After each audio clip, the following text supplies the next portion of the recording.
Materi selanjutnya yang akan kita bahas tentang unsur-unsur penting di alam loh. Nah, seperti yang terdapat pada tabel periodik, unsur-unsur penting di alam itu terdiri dari banyak macamnya. Di antaranya ada alkali tanah, gas mulia, halogen, dan yang lainnya. Karena begitu banyak unsur-unsur penting yang ada di alam, pada kesempatan ini kita akan membahas tentang logam alkali dan logam alkali tanah. Sebelumnya, saya Nanda Azahra dari Pendidikan Kimia 3B. Materi pertama yang akan kita bahas tentang sifat logam alkali dan manfaatnya dalam kehidupan. Apa sih yang dimaksud dengan alkali itu? Alkali merupakan unsur-unsur yang terletak pada golongan 1A kecuali hidrogen. Alkali itu terdiri dari unsur litium, natrium, kalium, rubidium, cesium, dan francium. Nah, untuk mempermudah dalam mengingatnya, kita bisa menggunakan istilah yang biasa disebut dengan Hailina, kenapa rubi, cesium frustasi.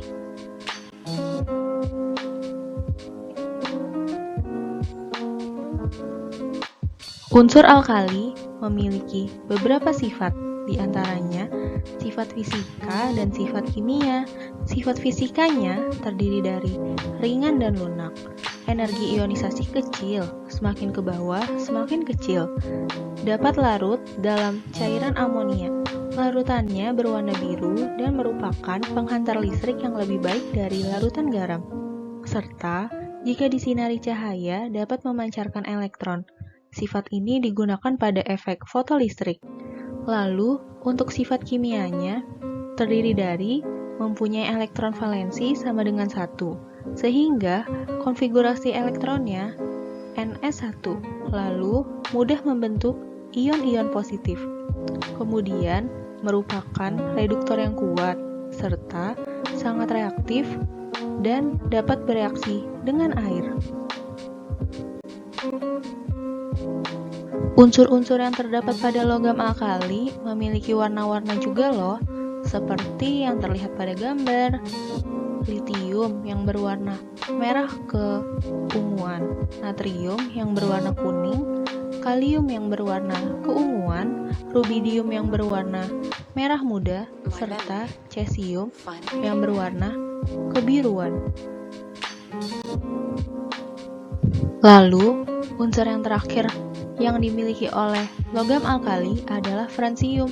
Namun, warna francium tidak dapat diidentifikasi karena jumlahnya yang terbatas di alam. Lalu, francium juga bersifat radioaktif.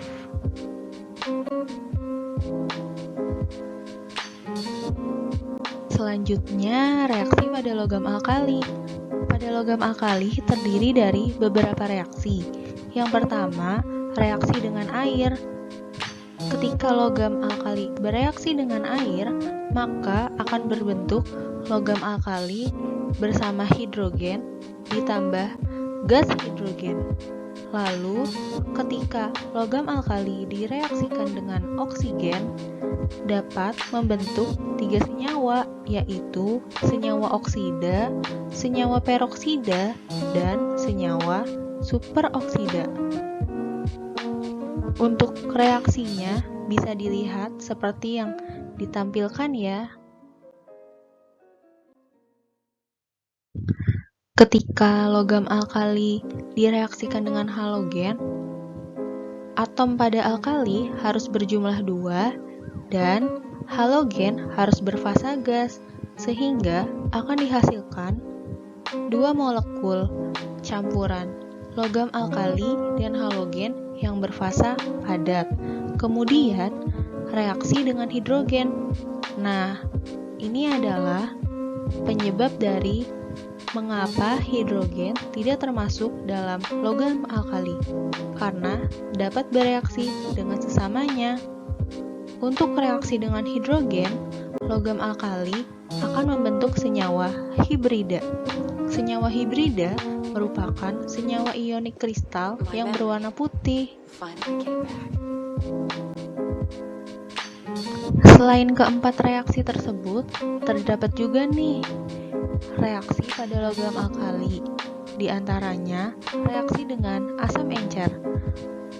Pada reaksi ini akan terjadi secara cepat dan disertai dengan ledakan serta nyala api. Lalu yang terakhir yaitu reaksi pada logam alkali dengan unsur non-logam. Reaksi logam alkali dengan non-logam akan membentuk garam padatan ionik serta larut dalam air. Berikut adalah beberapa contoh dari logam alkali yang belum dapat diidentifikasi. Dari slide sebelumnya dapat diketahui bahwa warna merah merupakan karnalit, warna ungu bercampur putih merupakan spodumene, lalu warna biru keabu-abuan merupakan polusit, warna ungu agak merah muda merupakan lepidolit, serta warna merah darah merupakan silfit. Beberapa hasil tersebut merupakan kelimpahan unsur alkali di alam. Litium bersumber pada spodumene. Natrium memiliki mineral berupa sendawa cili dan karnalit. Kalium memiliki mineral berupa silfit dan karnalit. Rubidium memiliki mineral berupa lepidolit, serta cesium memiliki mineral berupa polusit.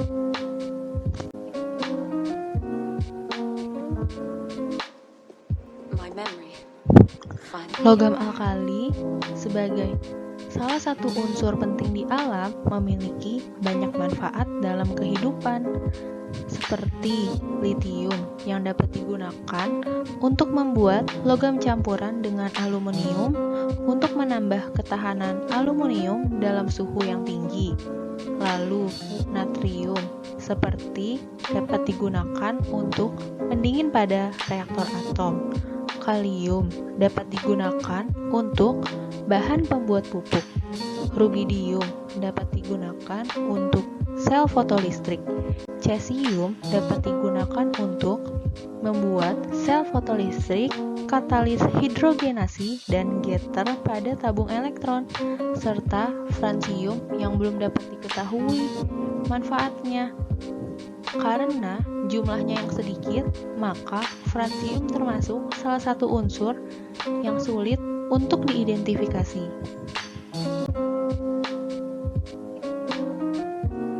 Materi selanjutnya yang akan dibahas ialah sifat logam alkali tanah dan manfaatnya dalam kehidupan.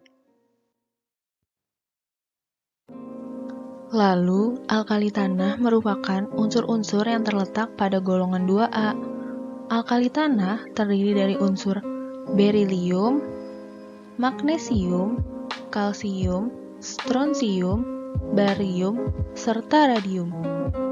Untuk lebih mudah menghafalnya, kita bisa menggunakan kata-kata seperti beli mangga, campur sirsak, banyak rasa.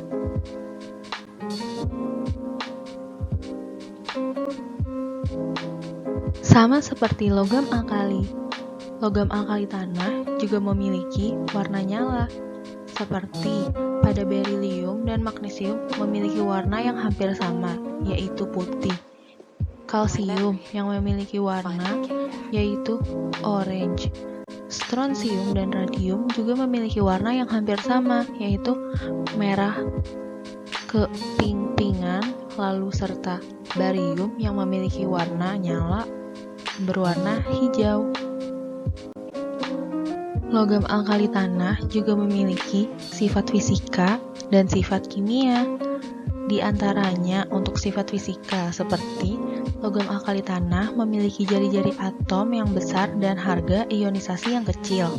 Lalu, semua logam alkali tanah juga mempunyai kecenderungan teratur daya reduksi yang semakin kuat dari berilium ke barium, serta beberapa sifat kimia diantaranya bersifat keras dan memiliki titik leleh yang lebih tinggi dibandingkan unsur alkali. Logam alkali tanah relatif lunak dan dapat menghantarkan panas dan listrik dengan baik, kecuali berilium. Untuk yang lainnya, dapat dilihat pada slide ya. Sama seperti logam alkali tanah juga dapat bereaksi. Yang pertama, reaksi dengan air. Seperti contohnya, magnesium akan bereaksi lambat dengan air. Kalsium, strontium, dan barium juga akan bereaksi lebih cepat dengan air karena mengandung basa dan gas hidrogen. Yang kedua, reaksi dengan halogen. Yang ketiga ialah reaksi dengan asam klorida. Perlu diketahui bahwa berilium bersifat amphoter, yaitu dapat bereaksi dengan asam dan basa.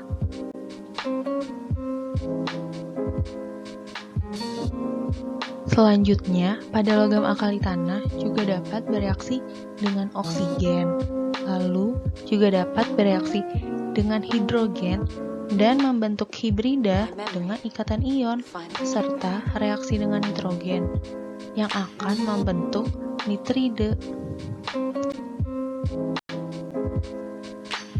Sama seperti logam alkali, berikut adalah beberapa contoh dari logam alkali tanah. Berdasarkan contoh yang telah disajikan, yang berwarna hijau merupakan beril, yang berwarna coklat agak keabu-abuan merupakan magnesit, yang berwarna coklat muda merupakan batu kapur, yang berbentuk seperti jamur merupakan strontianit, serta yang berbentuk seperti emas merupakan barit. Contoh-contoh yang telah disajikan merupakan kelimpahan unsur alkali tanah di alam, seperti berilium yang memiliki mineral berupa beril, magnesium yang memiliki mineral berupa magnesit, dolomit, olivin, dan epsomit, kalsium yang memiliki mineral berupa dolomit dan batu kapur, strontium memiliki mineral yang berupa strontianit dan selesit, serta barium yang memiliki mineral berupa barit dan witerit. Sebagai salah satu unsur-unsur yang berada di alam, tentunya logam alkali tanah mempunyai manfaat, seperti barium yang dapat digunakan untuk tabung sinar X, lalu magnesium yang dapat digunakan untuk paduan pada konstruksi pesawat terbang dan mobil, kalsium yang dapat digunakan sebagai paduan dalam timbal, serta barium yang dapat digunakan sebagai getter pada tabung vakum, serta strontium yang dapat digunakan pada pembuatan kembang api dengan nyala merah terang.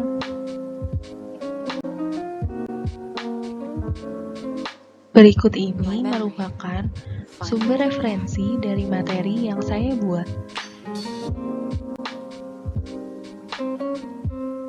Sekian penjelasan dari saya. Terima kasih.